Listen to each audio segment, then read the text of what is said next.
I am Dr. Choppa Gangareddy, Chancellor Annamacharya University, Rajampet, Annamaya District. ఈ రంగంలోకి ఎందుకు వచ్చాను అంటే నేను చదివిన ప్రదేశం తిరుపతి. ఇంటర్మీడియట్ ఎంకామ్ ఇక్కడే చదివాను, ఇక్కడే డెవలప్ అయ్యాను, ఇక్కడే పరిచయాలు ఆ ప్రాంతంలో కూడా ఒకటి పెట్టాలనే ఉద్దేశంతో తిరుపతిని ఎన్నుకున్న హోలీ సిటీ.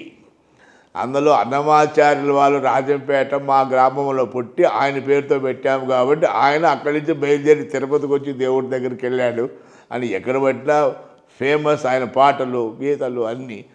మనం కూడా తిరుపతిలో పెడతాం అదే పేరుతో అనే ఉద్దేశంతో 2007లో తిరుపతిలో Annamacharya institute of technology and science ప్రారంభించడం జరిగింది.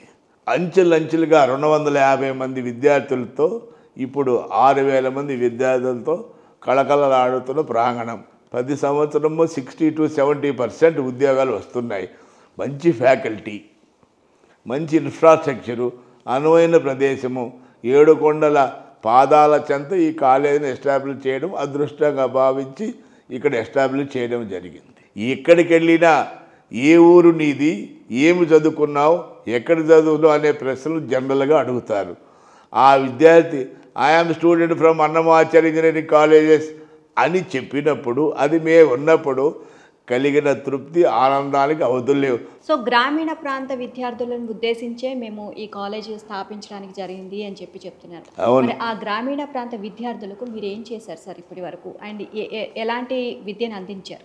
ఈస్ట్ గోదావరి, వెస్ట్ గోదావరి జిల్లాల్లో సంవత్సరానికి 20,000 మంది ఇంజనీరింగ్ చదువుతున్నారు.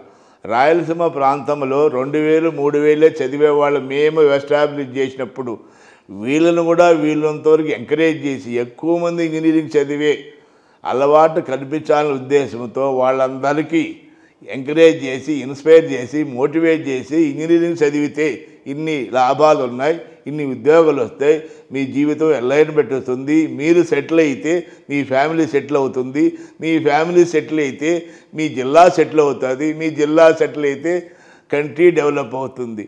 ఆ అవకాశాలు ఎక్కువ ఇంజనీరింగ్ విద్యార్థులకు ఎక్కువగా ఉన్నాయి.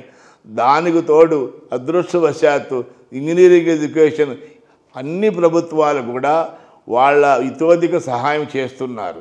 భవిష్యత్తులో ఇంకా ఏ విధంగా ఉన్నత విద్యను అందించబోతున్నారు, ఇంకా ఎలాంటి బెటర్మెంట్స్ చూపించబోతున్నారు? గ్రామీణ విద్యార్థులు చెన్నైకి పోయి చదివేవాళ్ళు లక్షలతో కూడుకున్న పని ఇప్పుడు అక్కడికి పోకుండా ఇక్కడ అతి తక్కువ ఖర్చు కూడా చదివే అవకాశాలు గ్రామీణ ప్రాంత విద్యార్థులకు ఈ ఇన్స్టిట్యూట్ పెట్టడం వల్ల జరిగింది. ఈ అన్నమాచార్య యూనివర్సిటీ ఇంకా మరింత మంది విద్యార్థులను మంచి భవిష్యత్తు ఏర్పాటు చేసే విధంగా ముందుకు వెళ్ళాలి, సక్సెస్ అవ్వాలని మేము మనస్ఫూర్తిగా కోరుకుంటున్నాం sir. Thank you so much. నమస్తే.